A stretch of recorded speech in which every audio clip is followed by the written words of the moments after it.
Alright, hola all, welcome back. Second episode, or, second piece to this little series here. Where we left off in the last one, I'm on the run here, so it's got to be done while I'm walking, or no other choice. Where we left off in the last one, we were speaking really fundamentally to the nature of identity itself. And as I was saying, or as I had said, the elder traditions, our heritage, they did have a lot of the fundamental answers covered. They knew what was going on. It seems as though somebody must have tipped them off or even trained them in order for them to have discovered much of what they did, but whatever the case may be, they did in fact have a pretty good handle on what is going on insofar as concerns the nature of our being to a great degree. However, there are certain very vital considerations that they either miss or misinterpreted in ways that we're going to identify. We're going to speak to one of them here, which is one of the biggest misinterpretations that stumps a lot of people and gets them stuck in their development, because this understanding goes one way or another, and depending on your understanding of it, which most people do not have the proper understanding at all, which is to speak to the identity being, or the body being considered as a sort of housing unit for the identity, a vehicle for the spirit or soul, which again, that's not at all the case. Now, what is happening with the human body for all intents and purposes is that the nervous system, it acts as a kind of antenna, and the chakra system, which is the clusters of nerves and major organ attachments in the nervous system, the central nervous system, these chakras, what they're doing for the most part is kind of telling a story, sort of, and this is identified in the ancient traditions before the calamity, where they spoke to the nature of being and the nature of God as being, or the goddess rather, as being what they called the shifting glyphs, and they said that they would say that the shifting glyphs is kind of like God telling the story of life as it happens, and it's it's where spotters come from. Ultimately, is essentially the idea that everything that is happening is in some way a deliberate message that's speaking something. The whole world is speaking messages. That's what the shifting glyphs are now. This is embodied in the human entity, where we have the chakra system, which is for the most part, it's telling a story about who you are and who you are becoming, or who you will become. And there's going to be debate as to whether this, and I need to speak to the concept of debate, the very issue of that too, that was raised in this query. But the chakra system is telling this story, and it's debatable. It's really not discerned whether this story is being told and is in some way alterable, or if this story is told and it's already happened, and there is absolutely no altering what this story is going to be telling about who you become. That would bring the concept of fate into play, whereas going the other way, we would have the concept of destiny, which is controllable, or alterable. It's directable. Now, that set aside, that debate is useless. There's no point in even engaging it, really. It's not going to get us anywhere important, and people are going to waste a lot of time with that. But it doesn't matter, really. Fundamentally speaking, it does not matter at all. Ultimately, it's not even a feasible question to be asking. But ultimately, essentially, the properties of your nervous system and your chakra system are, for all intents and purposes, kind of tuning reality, which reality itself, the real world, the whole world, the planet, the cosmos, the universe, all of the matter that exists in it, that is your soul. That is one soul. The misinterpretation here is the concept that there's some sort of a imaginary division between spirit and matter, or what have you. Everything is physical. There is nothing that exists that is not a body of some sort or another, and is, the laws of physics are in fact applicable to it in some way or another. Everything that exists is physical. There is nothing that is not physical.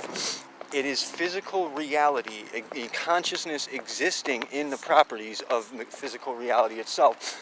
that essentially tunes into your body, your nervous system, your chakra system like an antenna, and effectively kind of produces an illusory temporal self, consideration of yourself as being an isolate identity. It's a very, very neat trick that is, you're playing on yourself. You, for the most part, what you actually are is this overall soul.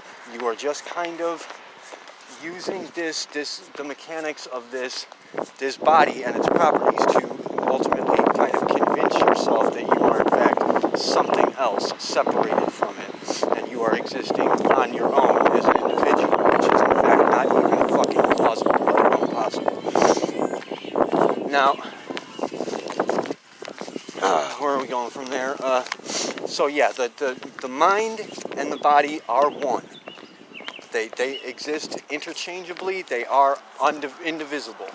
Not only is there no division between the psyche and the body, but it is in fact not possible for them to be separated in any way that would entirely just break the whole fucking system. It would not operate at all, let alone as efficiently as it does, which it does in fact operate very efficiently and deliberately.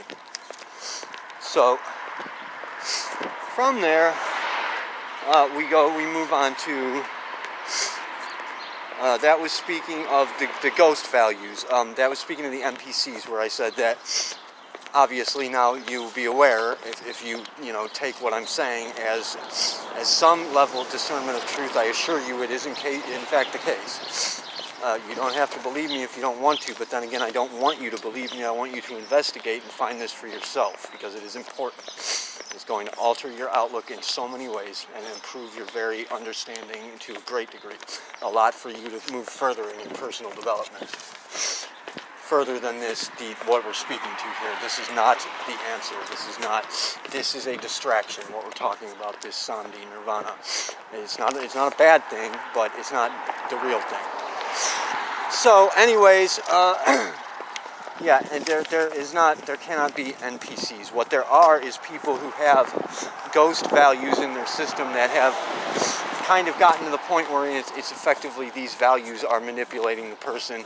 The person is no longer really who they are. They're no longer the person that they had built initially, or that they had, prepared and established. They're no longer their own person. They are in fact just sort of being maneuvered and negotiated by medias and such, by fraudulent ghost values that have slipped into their system and corrupted them. So that's what an NPC is going to have to be. There is no such thing as a non-conscious person. It's not possible. Anyways, okay. Moving on from there, I should like to go ahead and briefly discuss, just to make it clear as an evidentiary factor for the remainder of these videos, that my role and my purpose, my job as a director, ultimately is to find people that are, that have the capacity, the interest, and are willing to put in the investment to work towards the mission, the overall mission that we have, which is presented via the imperative. I'm not going to get into it here, but ultimately we need to be working to change the world, because in case you haven't noticed, it's not really going the right way, in anybody's opinion. So even the people who are directing it know full well that it is going downhill fast. We can change it, we can turn it around, and we can in fact survive this alteration that's happening, which of course that is the essence of what the initiative is, and overall worldwide, the entirety of the network, is that there is in fact a shift occurring. There are various alterations transpiring to the overall condition of our being. We are in fact being maneuvered into these higher levels, and ultimately what it's going to result in, the evolution that will occur if we make it, is that we will all be collectively in this collective understanding of playing at these higher levels of understanding the fundamental mechanics of reality and being capable of utilizing them directly. Directive relativity will effectively be established as an operating paradigm. and it will replace both quantum mechanics and relativity, as it will be the combination of the two and then some. And it will be exceptionally functional, but very difficult to make proper use of without proper training. So that's what we need to do. My role is to find people who have the general merit of character and will to do something here and make a difference, and assist them in just essentially moving faster and working together, because anybody that is playing at the higher levels, anybody that has managed to surpass these adolescent levels and moved into the actual play of the game, is going to be very acutely aware that while we do have a bit of leeway, and while time itself can be manipulated to a certain extent, and even altered in ways, we are in fact running out of time. No matter what, we have a very short window, relatively speaking, to get this done appropriately.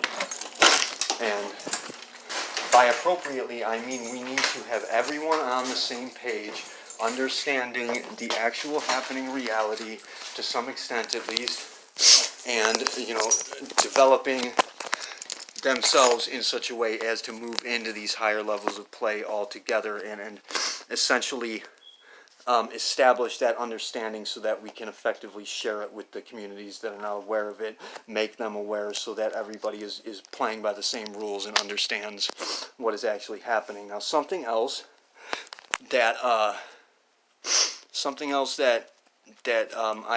was mentioned to me in the course of this particular conversation regarding this was that he said something along the lines of, well, we are moving on different paths, and that's okay, or that's good even, and we have differing paths, and that's all. I need to make it as clear as is possible here, whether you decide to believe me or not. Chances are, if you decide not to, it's going to be a sort of a cognitive dissonance issue, wherein you simply do not want to endanger the ideas or the considerations that you're currently holding as truth.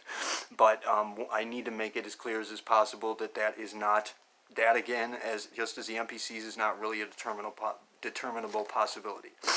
There is no other path. There never was another path. That's trickery. It's an illusion. There's only one path. There's only one soul, there's only one plot, there's only one game, there is only one destination. And I don't know what it is.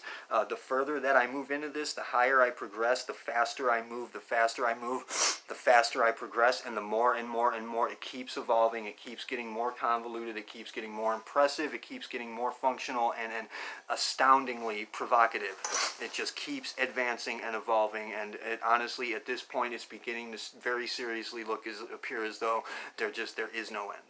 There really is no destination. It's just an endless journey that continues to get more amazing with every movement that you make. And where I have pulled people out of this, where people have wandered off onto this Samdi path, and I've actually pulled them off, these people that I've pulled out, they are now playing on the higher levels. They will understand precisely what I'm talking about. Likely they will have experienced it firsthand.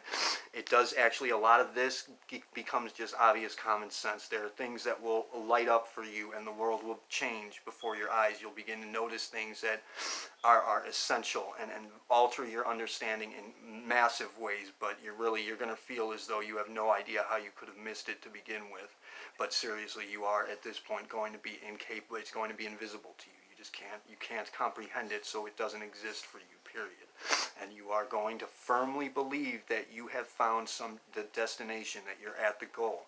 And that is the trick, that is convincing you that you have finished, and it causes for you to stop moving, and you no longer advance or progress, and you are in fact stuck in a fantasy that is effectively designed to do just that. It is, the people I've pulled out of this, it's actually exactly like the concept of when people get pulled out of the Matrix in that movie into the real world. It is precisely that. And when they return to the dream, they're able to do amazing, astounding, impossible things. That's exactly what this is.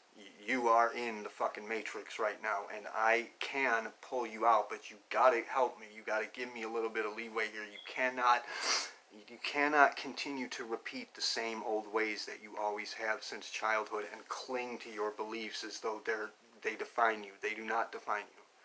You are something so unfucking believably incredible that it's just, these beliefs could not even begin to attempt defining who you are. It's so magnificent that even you are entirely unaware and in fact incapable as yet of even considering what you really are, because it is so amazing and out there and just miraculous that it's befuddling, it's confounding. It doesn't even make any sense to you as it stands. It's right in front of you, but you can't even fucking comprehend it because it's that precarious, as I said. But as I said, I'm refer to these as being enlightenment traps, and a lot of people are going to go ahead and say something in response or think something in response along the lines of, well, Buddhism is based on this enlightenment factor or this samadhi or nirvana, you know, and the Buddha spoke to it, and the Buddha presented it as essentially as the goal to life and the ultimate way of being, right? Well, firstly, no, the Buddha did nothing of the sort. The Buddha, what the Buddha did, for all intents and purposes, the Buddha did exactly what I'm doing when I do these deprivation experiments. He did extremity deprivation, fasting, and meditation, what allowed for him to engage levels of understanding, you know, further advanced levels and territories of comprehension, and effectively recover, you know, data and recover information that he saw as being valuable that could be shared with the people in the community that were, you know, hanging around him. I don't know who they couldn't have been Buddhists back then, because it was Buddha, right, that started it. So I don't think they were Buddhists, but whoever they were, monks of some kind or another, he was sharing this information with him, but he under no circumstances ever suggested that anybody should go to this state of